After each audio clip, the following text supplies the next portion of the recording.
Lenny Kluge. The Chile Today podcast is the first ever English-speaking bi-weekly news podcast.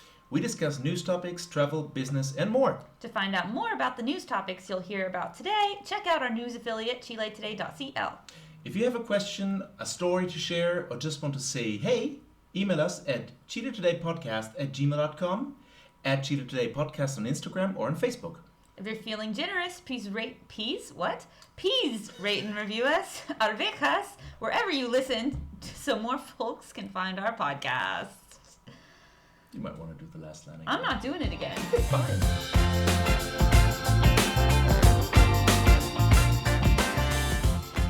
Hello and welcome to the Chile Today podcast. I'm Lenny. I'm sitting here with podcast Pingüino, faithfully on the controls of the computer audio machine, doing his thing.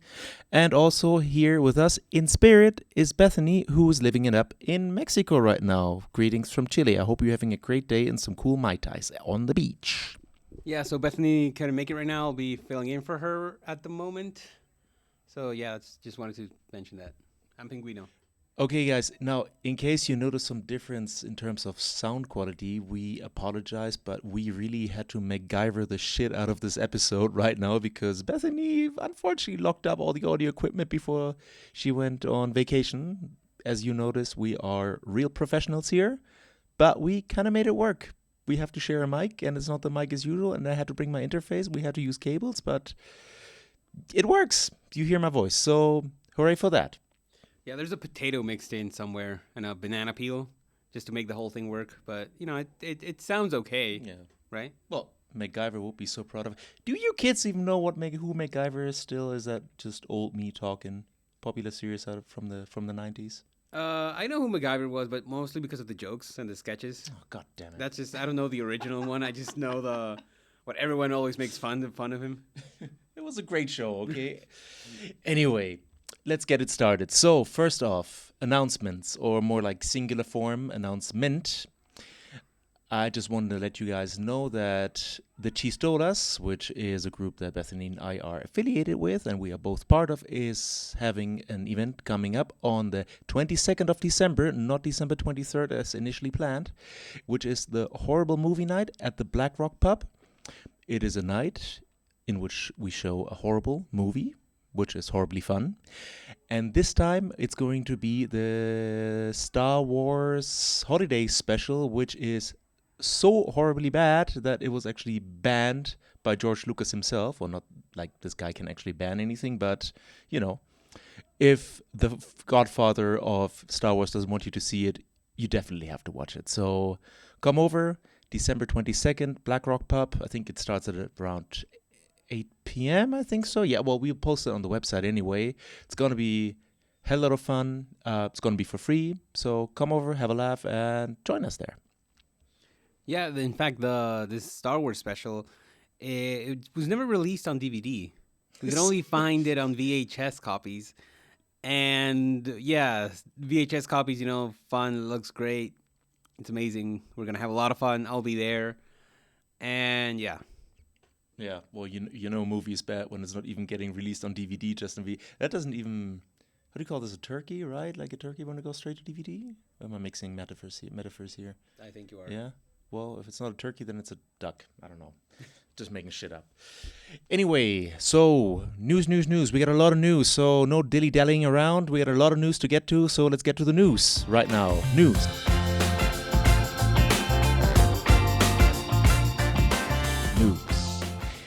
So, let's start with what has happened in the political sphere the last 2 weeks since you've last heard from us, because there has been a lot going on, especially when it comes to the two contenders for the December 19th runoff for the presidentials, Mr. José Antonio Cast and Gabriel Boric. So let's start off with our fan favorite Cast. Just kidding. I don't think he's a fan favorite, but you know, I know my audience. At least, yeah. Exactly, this audience. Well, I might be wrong. Who knows? Now, as was to be expected, both candidates made some adjustments to their political programs because both candidates have to pander to the middle, to the center of the political spectrum. So that comes as no surprise. So basically what Kast did, he kind of like doubled down on the law and order approach, which surprised me a little bit because, I mean, he already had an extreme stance to begin with, but I guess he sort of recognized that this is something that his constituency was really worried about, that a lot of, other Chileans are worried about too, so he basically just doubled down on that. He also placed a lot more emphasis on the economic recovery of the country, and he wants to basically now guarantee a quote-unquote dignified life with focus on the person, not the economy. So I guess people were telling him that he has been dehumanizing a little bit the Chileans in his program, so I guess he kind of took the hint. He also wants to take on climate change a lot more decidedly than he used to in his original program, and surprise, surprise, he's also talking about women's rights, but he's specifically mentioning La Mujer Chilena, so that's an important distinction in my opinion, So those are, in very broad terms, the main changes that he made to his program. And he also distanced himself from several points in his old program. So, for example, he's no longer espousing as much the construction of new power plants. And he also has distanced himself. He backpedaled a lot on his original idea of abolishing the women's ministry. As he said in his own words, fue un error, that was a mistake. And now what he wants to do, doesn't want to abolish it as such. He wants to merge that ministry with the Ministry of Social Development. And also, he had to make clear, very much so, that he no longer intends to privatize Codelco, which is, Chile's state-owned, copper extraction company. It's the whole copper. They do copper. The copper guys. Yeah, they extract it, sell it to China, then buy it back and whatnot. It's like 11% of the Chilean economy. No biggie. So yeah, he actually initially he wanted to privatize the company, which caused huge backlash, especially from the workers' unions of Codelco Norte, and he has been declared basically persona non grata by the workers' union. So he had to really backpedal a lot because, thinking about it, I think these comments before the first round might also explain why Parisi did so damn well in the northern regions, because I think people there tend towards caste politics a lot more, but that didn't really sit well with them, so really has to make amends in those fields. Yeah, because he was literally proposing to take away their number one income in the north. You take away the copper in the north, it's basically just a bunch of llamas in the desert. Yeah, people don't like it when you take away their income. You'd be surprised. Yeah, that's right. Yeah. So much about the adjustments to his program. All right, moving on to Boric. Now, Boric also made a couple of adjustments to his program because, just as his contender Kast, he really needs to pander to the center of political spectrum. So he backpedaled on a lot of things too. Now, starting with the whole planned tax revenue, which he adjusted from 8 to 5 percentage point of the GDP, with one of the main cutbacks on green taxes, mainly gas tax. However, today I read that apparently he doesn't want to cut back on the gas tax. So I don't know how recent this piece of news was. But just be careful because that whole gas tax being pushed a lot by the fake news, right-wing idea. Okay. Because mainly focusing on that, saying if Boric happens, you won't be able to drive your car. Yeah, okay, thanks for making that point, because what I saw today was actually it looked a lot like a right-wing meme, and it was posted by somebody who I would expect to post something like that. So yeah, so basically he made an adjustment because he says he wants to basically increase tax revenue by 8%. He wants to increase tax revenue so that basically they achieve. They get to be 8% of the total GDP. He backpedaled because he kind of understood that this is not a very realistic goal. He basically said, okay, let's make it 5. And yeah, so cutbacks on green taxes and mainly the gas tax, which had me thinking, really? You couldn't have picked a less controversial tax to cut back on? It's, I don't know, man, I don't know, book taxes. I don't know, taxes on book. I don't know. I have no idea. But no, that book tax is here to stay, unfortunately. Yeah. No, I think the reason why he mainly focused on the main tax on the gas tax was because it's a tax that directly affects people. Gas prices are rising a lot. Some places you can see it's Luca, the tank. Yeah. Oh yeah, that's crazy. It's the first time I've seen this ever.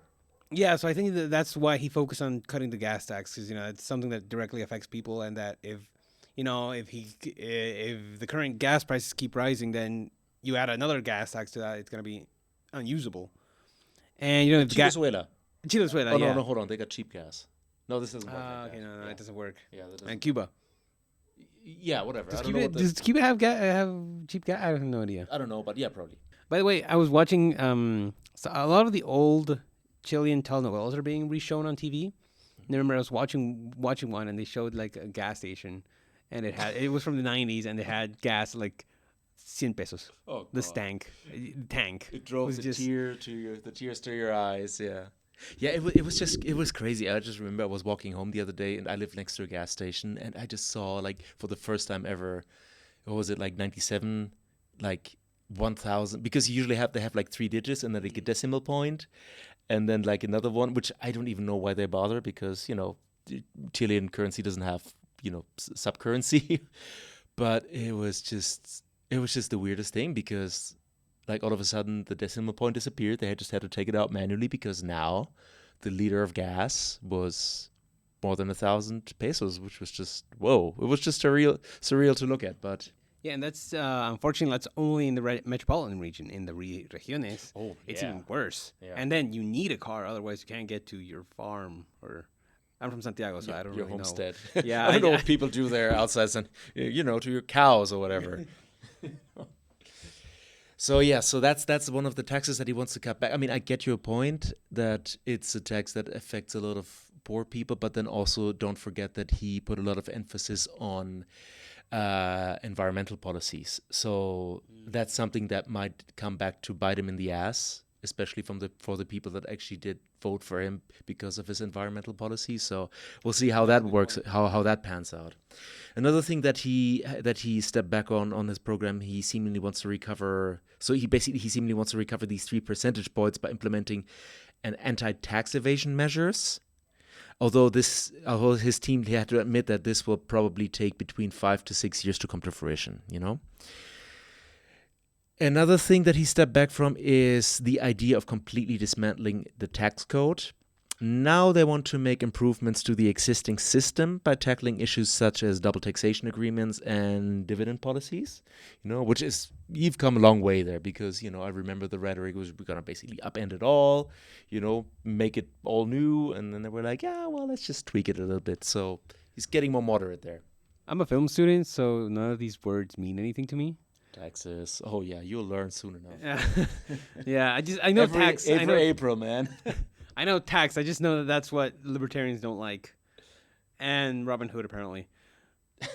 But I have no idea what the dividends or any of what you just said.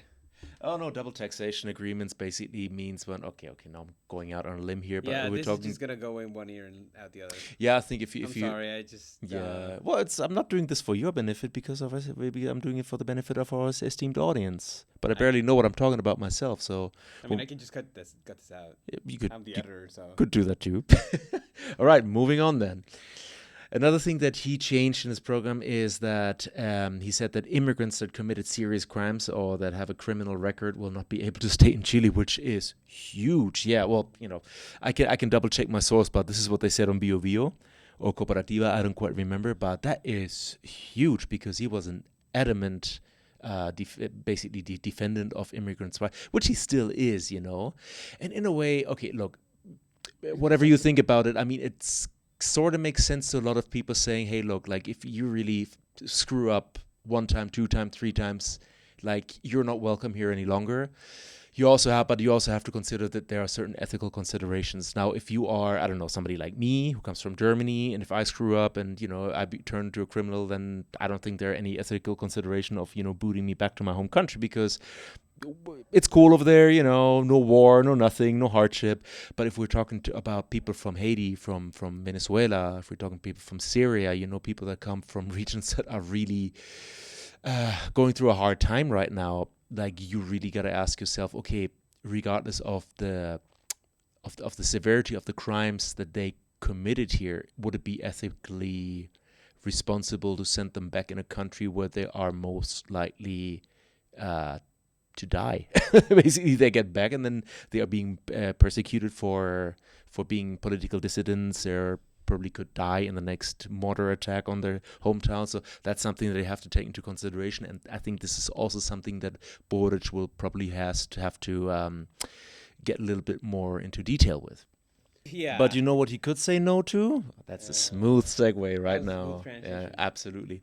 To the Bad Boys program, which he eventually did. The Bad Boys, as you guys might remember, we just talked about, Cass participated in that program, and he actually was kind of affable, very amenable. It actually went pretty well for Cast. And Well, that's Bad Boys is Parisi's video chat Exactly. Spotify thing that's up on internet and YouTube, stuff like that. exactly. If you guys have a shorter memory like Dory, do remember that we just talked about that, or maybe like our droning on and on just already because we're like an hour in already. Yeah, are we halfway through or? yeah, we are. Oh, okay, okay. Yeah. So it's just 2 hours. Exactly. Plus the other part two of the election. Long episode. See, it's gonna be get used to it. So yeah, basically Boric, he was also invited to Parisi's vidcast, originally for Tuesday 7, then it was changed to Friday 10th. I think it was to avoid like conflicting schedules there. And now the team, and then after that, his team was calling it into question whether he was actually going to participate at all. His campaign manager, Isia Siches, was fearing Iskia. that... Iskia, what did I say? Iskia. Iskia. Iskia, it's hard K. Iskia Siches. So she feared that Boric might be ambushed during the show and treated much less affably than his contender cast during the Sunday edition of the show. And rumor has it, and you mentioned that before, rumor has it that Cast has met with Parisi, or their advisors met in private during the USA visit, and basically just horse-traded possible position in ministries and embassies. So Team Boric suspected that they might be in cahoots and basically just to take down their candidate, just basically corner them and just bombard them with impossible questions and whatever. And actually yesterday, by the time of this recording, in Candidato Yo Tu Hora, a TV show, he announced that he will definitely not participate in the show. And as an explanation, he mentioned basically Parisi's unwillingness to pay his outstanding child support, and that he will not tacitly legitimate such behavior by appearing on a show. Okay, look, you might not agree. Personally, I think it's a bad move that he didn't participate in this show, because first of all, the whole thing that he's not going to participate because he doesn't want to espouse basically his Parisi's behavior in not paying child support. That's such a thin argument. I mean, look, like you've also already had all the media attention with Iskia Siches saying that, yeah, we're calling into question whether he should participate at all because we're fearing that he might be ambushed, and like that I could understand in a way. Be like, okay, look, it's a strategic decision, because if he thinks that basically participating and being made an ass out of during the show might have a bigger negative impact than not participating at all, okay, then it would maybe make sense not to participate. But then saying that, no, I'm doing it for moral reasons. Look, like Boric already has a reputation of being, how they call it, the volteretas? What do they call it? Volteretas, basically just, backtracking or like flip-flopping. Like, I would have rather had him say, look, no, I think they're hostile. I don't think I will be treated fairly. I think that would have been a better reason than just to say, I don't espouse this kind of behavior, and this is like a moral argument for me right now. But like beyond that, I just think that he should have just participated because this is what people expect from him. This is what Cass did. And man, he might have been taken down a notch or two during the program, but like he could have earned big points with the population if he would actually if he were to stand his ground during this program. And not going there is, in my personal opinion, it looks like chickening out to me, honestly. So I don't think he did himself a favor there. I don't know what you think, but I don't think he did.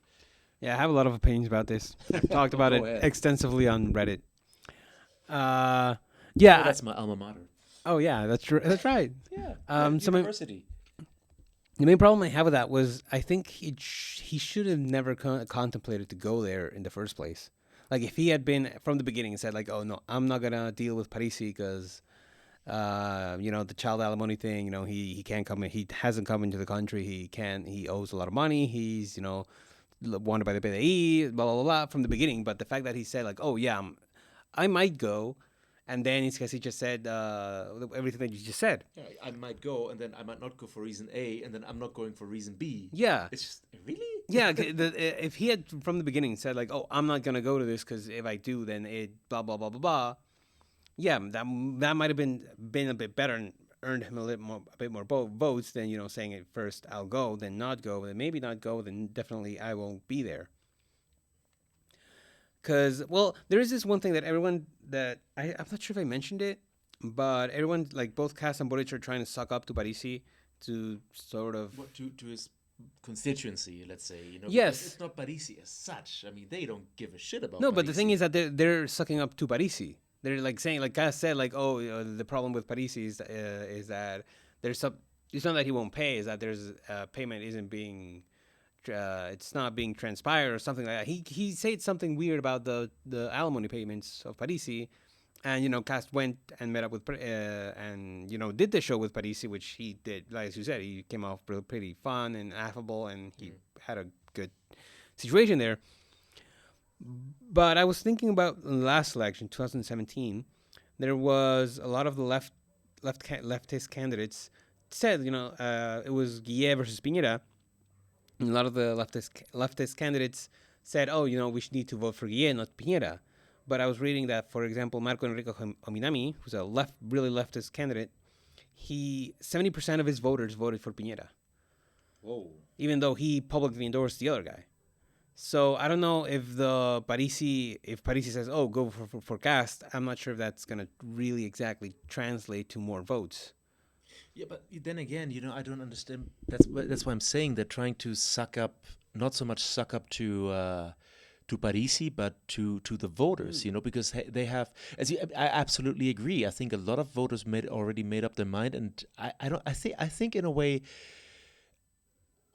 public endorsements of political parties and political candidates are so overrated in a way. I mean, just because Sichel or Provoste says, vote for this guy, vote for that guy, I don't think it's going to sway the opinion of most of the people. I think what sways the opinion of most of the people is basically using the platform that they have to make their point, which is why I personally think that it was a mistake for Boric not to go on there, in spite of the danger of him being bombarded and ambushed. But he could have really cleared up a few points, because you can be sure as hell that a lot of Parisi voters were actually looking out for that and watching that show.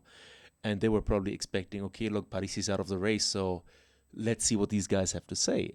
And him not participating sent a clear signal to the Parisi voters saying, okay, that guy is not willing to debate.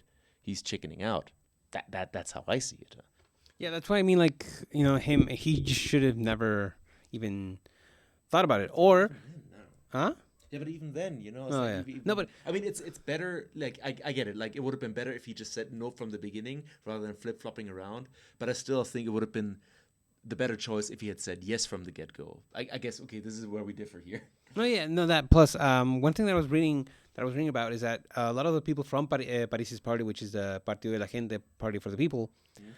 Party for the People. People's Party. The People's Party. It sounds very communist China. Yeah, I just said it out loud. I kept thinking like that doesn't sound right. Yeah, so a lot of other so Paris is basically the figurehead of the Party of the People, but there are a lot of other candidates in the Party of the People who do have their own shows and they have their own podcasts and have their own. Like Luis Moreno or whatever. Yeah, so maybe instead of going directly for Parisi, maybe Boric could have gone to those other ones, which generally, I think, are more seen by the members of the Party of the People. You think so? I have no idea. I just kind of pulled that one out of somewhere where the sun don't shine. Don't shine. Yeah, I don't know. It's a tough Well, thing it's because done anyway, so. yeah, because one of the things that I remember a journalist was mentioning about Parisi is the fact that Parisi moves a lot around, through WhatsApp and through the social media. So it's hard to really nail down who are the Parisi voters and how many of them are or how they communicate. That's because that's one of the main reasons why Parisi seemingly came out of nowhere and got the third most votes in the entire election. Yeah. Because a lot of the traditional ways of tallying and doing the polls and that kind of stuff doesn't take them into account because they don't move around in the traditional sense. Yeah. Because I think Parisi is also like he's very popular with little kids, like streamers and stuff like that. expect after all he hasn't paid his child support anyway. Oh, that's true. He's not popular with those little Well, I mean, with a lot of little kids, except his. Yeah. Well, it's a very fuzzy electorate anyway. Okay, moving on to other news. Good news actually. Well, it depends on where you stand, but for me it's good news. Same-sex marriage has been legalized here in Chile finally. Now, I'd say in general it's good news. Maybe independently. yeah, I mean, there are a couple of people who don't like Yeah, I that, know, but but yeah, who cares, So that bill was approved, 82 votes in favor, 20 against, and 2 abstentions, which is wowsy. I mean, in a way, I'm not that surprised that it passed because times they are changing, but damn, that 82 to 20? Where was that? That was in the Congress or the Senate? No, I think Congress. I don't think that we I have. don't remember. I don't think we have that many senators. Yeah, I probably think we not. have like 50. Yeah. So yeah, that was a watershed victory there. Like I didn't see that coming. Like I didn't know. I think nobody saw that coming. And I was also like, hold on, I didn't even know that bill was discussed. So well, good for them, because there wasn't really a lot of media hubbub around that before that. No, because the information you have here, I mean, this was a bill originally presented by Michelle Bachelet in 2017. It had been stalled for a while, but Piñera, during his last State of the Union, well, no, we don't call it State of the Union. It has another name here, but it's he gave like a La wea que pasa en el país. Exactly. We have it on the 21st of May because an important guy died that day. Yeah. Anyway. In his last State of the Union, Piñera said like he was gonna give importance. He was gonna because here in the country, here in Chile, the president is the one who decides what bills get are marked as urgent, and he basically decides the order the bills get discussed in Parliament. And so he specifically put urgent to the legalization of same-sex marriage. I think it's sort of like a way to clean his image. Yeah. Definitely, because the one thing about Piñera is that he's never been more. He's right wing, but he's not really that like sort of religious. No, he's basically liberal right wing Yeah. business, kind of like very pragmatic right wing. I don't think he cares a lot about like the moral pillars that basically Cas built his campaign on. Yeah, so Piñera. Yeah, so basically Piñera isn't really that much of a religious weirdo. So he's not. So he doesn't. I don't think he really cared about it. So he just saw like quick opportunity to like clean his image after everything that's happened. And he's been doing a lot of that lately. Oh yeah, and I'm just like, man, he really like. I just got the impression that he really wants to make life as hard as possible if Cast turns out to be president, because right now looking at Piñera and everything that he's done, like one thing that we're not going to get into a lot of details, like he also basically abolished the Sename, the Servicio, and he replaced it with something else, and this is something that actually Cast wanted to take on, so he kind of like stole his thunder there with the whole thing with the same-sex marriage now. And today, on I think what is it, Thursday, Piñera announced that he was going to implement a universal pension fund, which was a point in Boric's program. So he's just grabbing everything and he's setting fire to the house before locking it up. Exactly. So we're going to start calling him Comrade Piñera from now on because apparently he has become a left-wing politician for some reason. So it's kind of weird. So anyway, so that bill... that bill enables gay couples to adopt children, which is something that has been overlooked a little bit. And now, with this bill being passed and written into law, Chile is the 8th Latin American country to legalize same-sex marriage, and I think the 34th worldwide, so 30-something. So, this clear vote came as a surprise, and to most, it really put sort of a damper on Cast's aspirations because, I mean, he says like, well, if Congress decides it, I'm going to leave it be. But I guess he was seething on the inside. He must not have liked that. All right, so yippee-yay about that. Now, less yippee-yay are the new border control plans because Omicron, which I think is a kick-ass fucking name. You said it sounds like a Transformer. And a couple of Decepticon, yeah, exactly. It's like the new head of the Decepticon, the Omicron. By the way, just a little sidebar. apparently we have a lot of variants that we don't know about, like Lambda, Kappa, whatever. It's just like they're not variants of concern. So the last one was, I think, was Kappa. And then they were like, why did we skip to Omicron? Because before that was Nu and Xi. And they were like, well, Nu sounds too much like new, so people would think it's like a new variant. And then Xi, they were like, Xi sounds like a lot of people in China have that last name, but like the subtext was, we don't want to offend the Chinese president. So that was kind of that was. Oh yeah, isn't he Xi Jinping? Xi Jinping. So I think so. Yeah. So that was kind of Sorry for the mispronunciation of Chinese. I mean, I don't. Xi Jinping. Oh, 好了. So. Oh, no, Anyway, China. So, anyway, so as of December 1st, travelers coming from several southern African nations are banned from entering the country due to the proliferation of the Omicron variant. Now, these countries include Botswana, Eswatini, which I was like, Eswatini, I've never heard about that before. Looked that up. That used to be called Swaziland until 2018. I had no idea they renamed. Yeah, I had no idea either. So I was like, well, guess you learn something new every day. Well, good for them. Yeah, good for them. Furthermore, it includes Lesotho, Mozambique, Namibia, South Africa, and Zimbabwe. So Chilean nationals and residents may enter, but they must take a PCR and self-isolate for 7 days, regardless of the vaccination status. Non-residents that have not traveled to any of those countries are permitted to enter the country, given that they have completed the vaccination scheme with a MinSal-approved vaccine. MinSal is the health ministry, or meet the exemption criteria established by the very same health ministry. Furthermore, they must present a proof of insurance covering COVID-19 related medical expenses. And children under 6 are allowed to enter the country unconditionally. So it doesn't matter if you are vaccinated or not. If you are a kid under 6, apparently you're immune. So I don't know.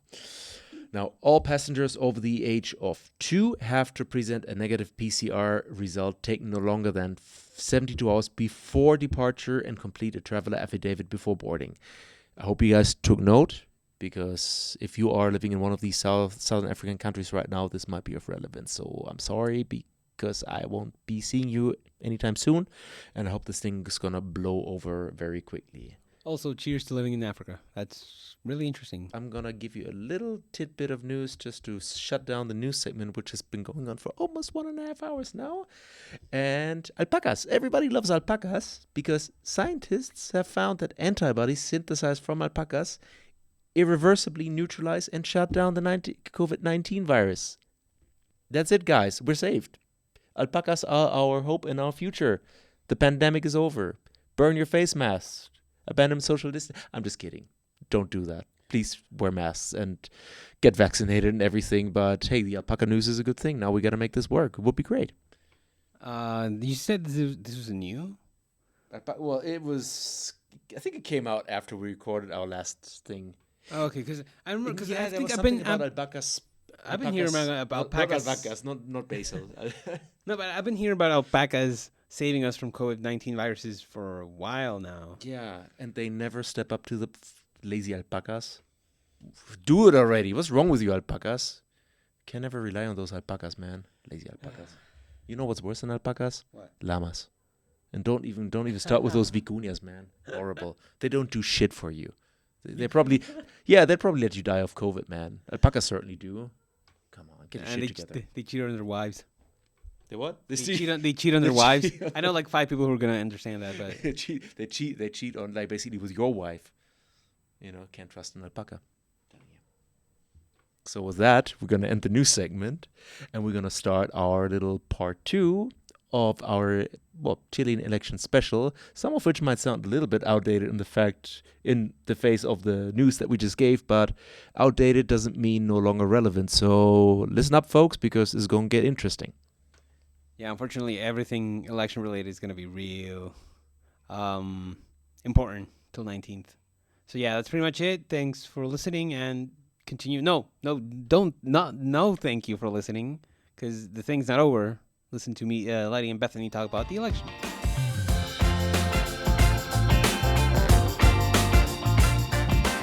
Okay, where are we? We're good? You recording? Yeah. Oh, okay, perfect. So yeah, I mean, what to expect from here on out till the runoff on December 19th is, in a nutshell, basically Chaos. both candidates, yeah, that too, and both candidates basically just pandering a little bit more to the center of the political spectrum, just... Do you really think both Cass is going to meddling in pander the- to the middle? Well, yeah, well, he has to. He has no other choice. I mean, he has to... He is like, an arrogant toad. Well, then so be it, and I'd be happy if it's going to be that way, because then he's going to lose. That's not going to happen. He's but Professor Umbridge, but a dude. Who's Professor Umbridge? Do I know that? How dare Is that you? a Harry Potter thing? Get out of my apartment. Is that a Harry Potter thing? It is. Oh, god damn it. Sorry, I'm not a Harry Potter fanboy. I do appreciate Harry Potter, though. No, but anyway, so As that's a kind of like... cultural phenomenon. It's a fad. It's just been a fad exactly. for over 20 years. Like this internet thing. used Like to be. phones. Phones and stuff. Facebook. So yeah, we kind of do expect, this is what you can expect, both candidates trying to pander to basically all the people that gave their votes to Sitchell, to Provosto, to Parisi, all Again, that yeah. kind of thing. Now, okay, that Less begs... to Provost. No, but now that begs the question, okay, we're going to have a runoff election on December 19th. And if you look at the turnout now... And we're going to cover it, don't worry. Exactly, we're going to cover it. You look at the turnout now, and you go like, okay, wait, whatever happened to basically all them peoples that voted for the apruebo in the 2020 plebiscite? I mean, we had a basically turnout of more than 50% and more than 78% voted for apruebo. So it's like, okay, what's going to happen there? Now, the thing is that, and I also looked at the numbers, that basically, historically, the turnout between the first round and the runoff, there's really not much of a difference. I mean, in 2017, there has only been 2 percentage points more than the first round. 2013, there was even 7% less than in the first round, But you could make the case right now that this time it will be a little bit different, because it's more about... Everything's more polarized right now. Yeah, it's more about preventing the other candidate Just like, to I win. mean- So you could basically say that maybe a lot of more people will come out of the woodworks, and you could expect that a significant part of these 78% of the 50% electorate that came to vote in the 2020 plebiscite will come out to show their support for Boric. That's... Yeah, because again, the rechazo was 20-something%, Yeah. and Cass got 20-something%. So this is not surprising. Right. That Cass got that. What is more worrying is that other right-wing candidates got votes. That's more confusing, more or less. But we don't know where those votes, or where the votes that weren't for Boric or Cass, are going to go to. We don't know what side they're going to land on. And I mean, also, I think the question is, you're talking about the other right-wing candidates, which would be Sitchell and Parisi. I do not quite remember what their stance was on the plebiscite, as per se. I don't know either. Yeah, I don't know either. Provosto was definitely update. Yeah. Yeah, I mean, she's not a right-wing candidate, come on. Sitchell was a bro. Yeah, Sitchell was a apruebo. same. Parisi, I don't know, because Parisi was just I don't know who's What's- Parisi. He's up there in the States. Yeah, again, he was in the U.S. Parisi who? So... But, I don't know, man.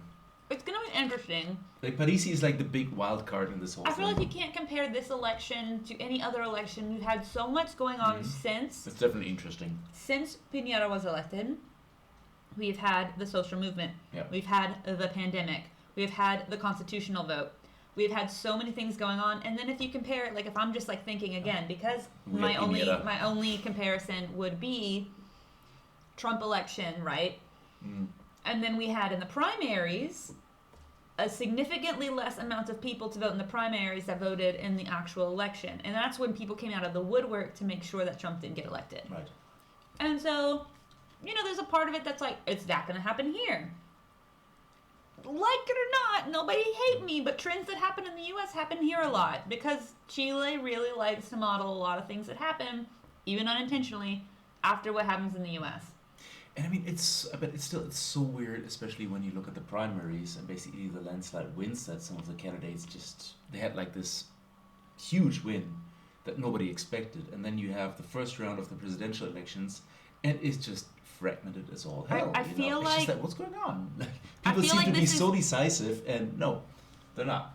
I feel like fear is the biggest motivator to vote. And right now, the left is scared shitless. Because nobody on the left, no one, everybody I've talked to, I kept trying to say never, Gas could get some votes, and nobody expected him to get the quantity of votes that he got. Everybody's scared shitless. So I'm like, okay, cool, let that fucking fear motivate you and your sister who's your roommate that didn't vote, and this person and that person to go out and vote. Yeah, but Because the right's voting on fear. exactly, Communism. you can the right make is voting on exactly, you can fear make for the communism. exact sort of same argument for the but right. but the right's always, since the estallido, the right has been voting out of fear. That's the thing. I mean, of course, Even before, before, Pingüino yeah. says before that, of course. But they have the fear motivator. Sorry, fear is a bigger motivator than, like, hope and wanting to change the world. It just is, whether you like it or not. So, hey, if the left, the people who vote for Boric are scared shitless right now, maybe that'll be the push that they need to actually get out there and stand in the sun for 45 minutes waiting on a micro. You know? Fun times. Hey, if you don't have a right to vote, let us know. We'll figure something out for you. I don't know how we'll do it if you're in a region, but we'll figure it out. I'll see if somebody else lives in that region that's going to go vote. Yeah, talk to Bethany, not to me. Just talk This one's to on the you, Instagram. man. Just talk to the Instagram. I'll figure it out. I'll do Pingüino's it. gonna figure it out. Thank No. you, Pingüino. That's very nice of you. You got anything else? So, for now, actually, one more point, but I actually would like this to be the tail end because it's a little bit separated. So, you want to talk about the international reaction of this whole thing, And right? you've already mentioned a few things. Huh? You've already mentioned a few things, but yeah. Alright, yeah, please, go ahead. Oh, okay. So, you want to save yours? Yeah, for the very end because it's For a the bit sa- 'cause you're detached. saving. Alright. It's an interesting tidbit, but nothing directly related to this whole thing. Okay, so the international media obviously is following Chile a lot because there are a lot of international investments, especially with mining and then lithium coming through the pike, lots of things, fruit. And so everybody, really, Everything fruit. What is it? What was it? So Thanksgiving is tomorrow, right, in the U.S., and a lot of people on pages are looking for cranberries. And it's funny because most Chileans you meet in life have never tried a cranberry, and yet we are the third largest exporter of cranberries in the world because Chile doesn't eat their own fruit. Is it cranberries or blueberries? Because it's the same word in Spanish. Cranberries, because it was... I actually don't know, because this was a... What? Is it blueberries? Okay, well, for all I gotta Boom. say... Okay, well, cut that out, Pingüino. Damn. Well, okay, because I read in English the biggest export of cranberries, but again, arándanos, whatever. Okay, so anyway, cut that On out. the nose, on the nose. Anyway, arándanos on the nose. Listen to our wine episode. It's so good. Arándanos on the nose. Our wine episode with Alicia. Alicia Jessica. So, some of the results were on the surface, of course, expected by a lot of the international media who expected Cast and Boric to win. That was pretty expected. The levels, again, unexpected. Nobody in the international community expected Parisi to get in third place, who was campaigning all the way from, and I didn't know this, Alabama. I didn't realize he was campaigning from Alabama. Oh, sweet home. I'm from Arkansas, but okay. Sweet home, Alabama. Oh, okay. Oh, come on. No, you said home sweet home. No, and I was, oh, sweet home, I said. Oh, okay. Well, okay. I'm just trying to, don't get twisted because they're both A names and I'm from Arkansas. I'm from the South. So he secured third place.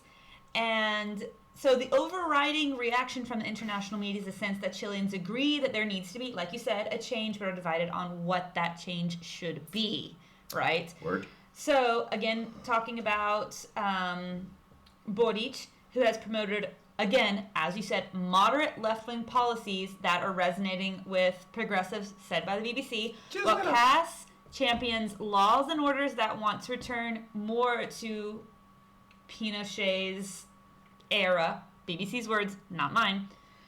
So the fact that nobody managed to secure 50% means that we're going to have a second round, obviously. The Guardian argues that Cast's victory over Boric suggests that Cast's hardline stance resonate more than Boric's plans to expand Chilean social welfare system, and that Cast's constituents is a backlash against Chile's progressive trajectory since the estallido. In America, which is the U.S., these media outlets see the results as an end to the centrist legacy and system that Pinochet created, and the Wall Street Journal argues that two anti-establishment candidates on polar ends of the political spectrum have been chosen by the electorates in the country, which has traditionally been led by business-friendly moderates. So either way, the business model in the country is going to change, which is risky to a lot of investors. Is that like if investors the Wall Street aren't. Journal gets cold feet, that's Yeah, telling you like something. the Wall Street Journal is basically saying like neither of these candidates look good for investing. Right. Because both of them are so extreme, or again, Boric not that extreme, but he is a leftist, so he Yeah. is going to be focusing less on investments, more on internal Chilean. Internal affairs, whatever. Exactly. Politics. So Good show. good soup. Okay, so this is what the Wall Street Journal argues as more evidence of the political instability in Latin Americans' affluent countries in general. And the Dutch Welle observes that the Deutsche Welle, what is that? Deutsche Welle, There you the go. German wave. Observes that the presidential runoff is between, of course, the two political outsiders.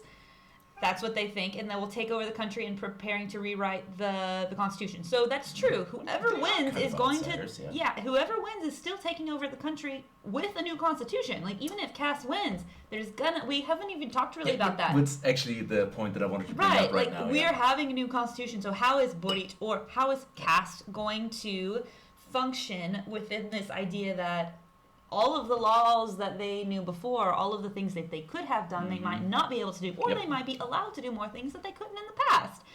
So that's sort of the idea.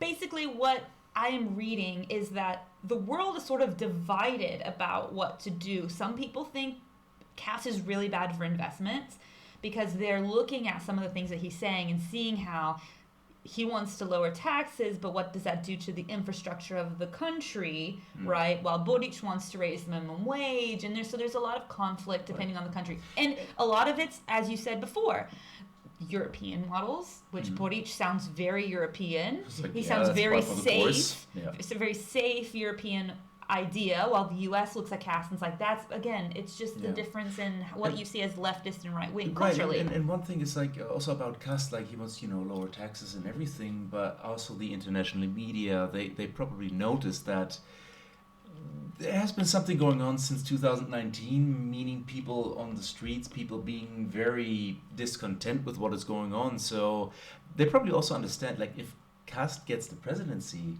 like, Investments are this going to ain't- plummet. Yeah, and this ain't gonna stop. I mean, yeah, okay, he might lower taxes, but people still be on the street, man. That's the thing is we haven't talked about this yet, but if Cast wins, you think the estallido, if you were here, was a big deal?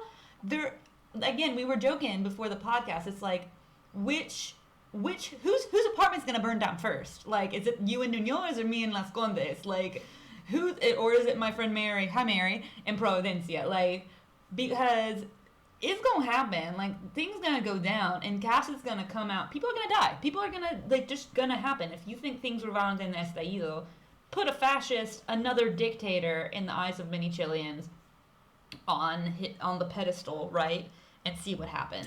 Well, let's hope for the best. And again, that's why a lot of Europeans are like, he is not good for investments, because if we don't have a place, because it's burned down, to invest If in, there's political instability, if nobody can go to the mines because the airport is shut down because of protests, which is a thing that happened in the estallido, then how do we invest in mining? Right. I How do we mean- invest in lithium? exactly, you might have a great economic environment, but if you do have political instability, what you gonna do? Yeah, That's what not you gonna do when it attractive. comes for you? That Yeah. political instability. Yeah, bad boy, Casper. No, And I again, failed. the Europeans very much see Boric as a moderate leftist. They don't see him as a threat to their investments the way that the United States does, right? Yeah, So- Cass, by the way, also won the vote in the U.S., which is not that surprising. Nobody is surprised. No one is surprised. Again, oh gosh. So I was talking to, just sidestep, I was talking to one of my students today about how it always cracks me up how rich people are against immigrants here, when all of those rich people I have as like students and they all want to immigrate to the U.S. And I'm like, bruh. Are you not making a connection here between that you will be one of the people one of the Haitians or one of the Bolivians or one of the Peruvians that you hate? Like, you think you're hot stuff because you're rich in Chile, but you won't be a small fish in a big pond if you go to the U.S. So how about we calm down and not be I mean, hateful? honestly, the thing I liked most about this elections were the memes that it spawned. Oh, anything that happens in Totally, Chile, like- good or bad, the memes in Chile. I mean, if we're gonna say It's Chile about might be political number education. one, Chile might be number one in memes in the Yeah. world. I might have to say that. Like, if you could export memes, man, we'd be... So rich, nobody would ever like, have a problem. Housing would never be a Housing problem. would be for free, like, transport, health, everything for free. Everything. Bonk.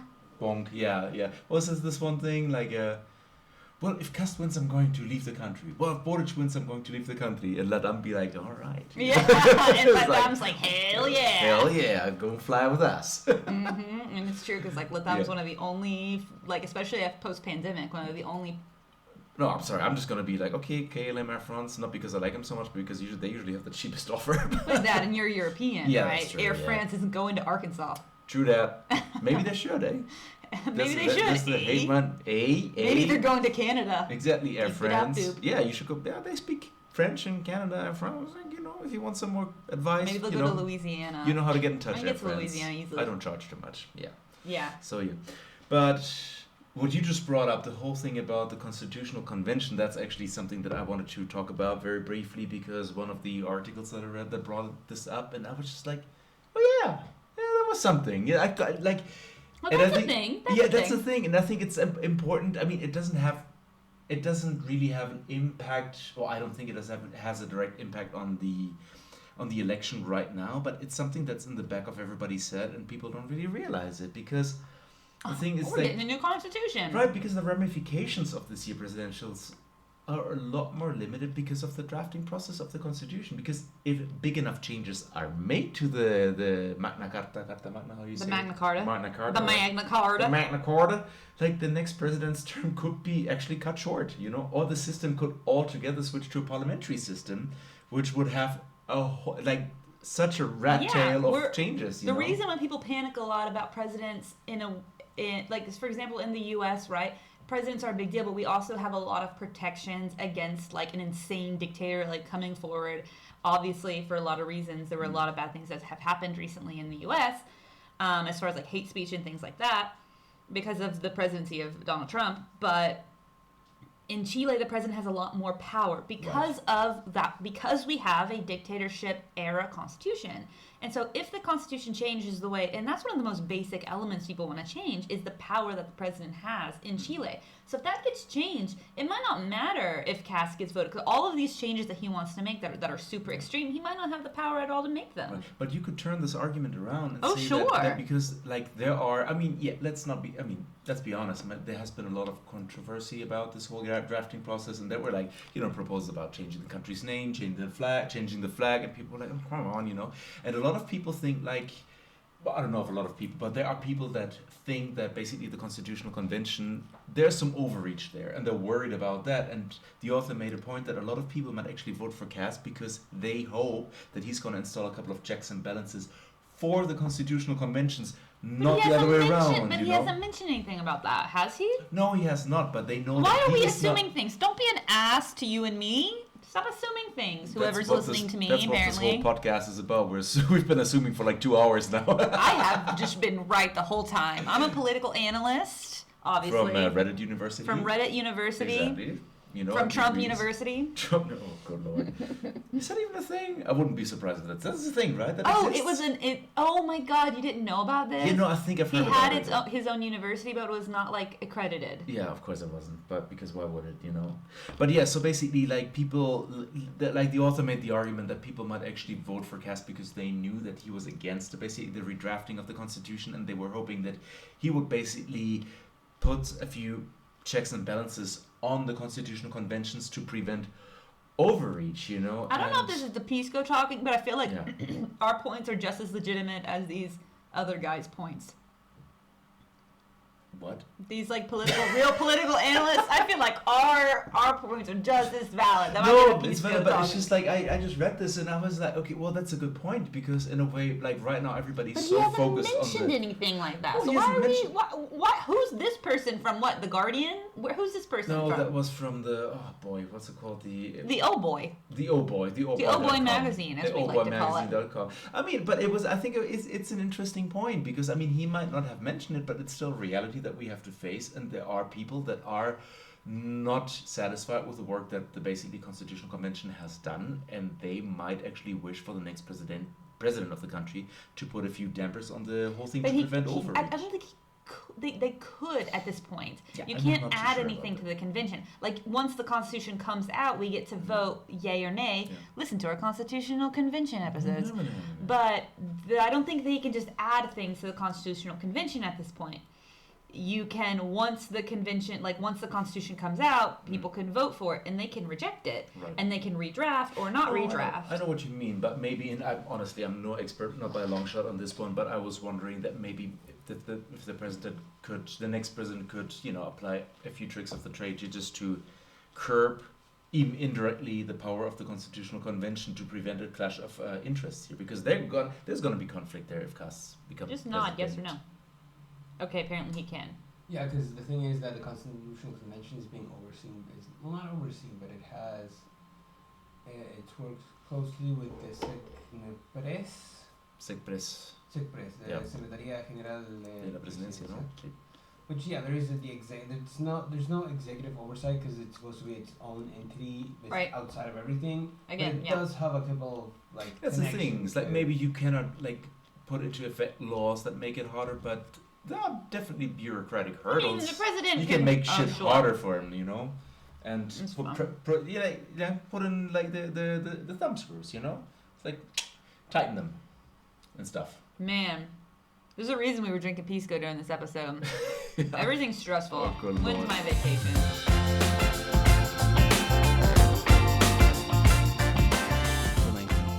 So yeah, that's pretty much it. Thanks for listening, and When in doubt, Gringo out.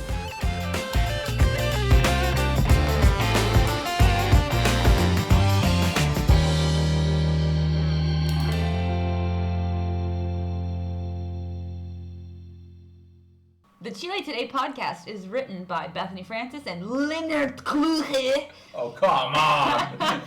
and it is directed and edited by Podcast Pingüino, aka Diego Rivera the Amazing.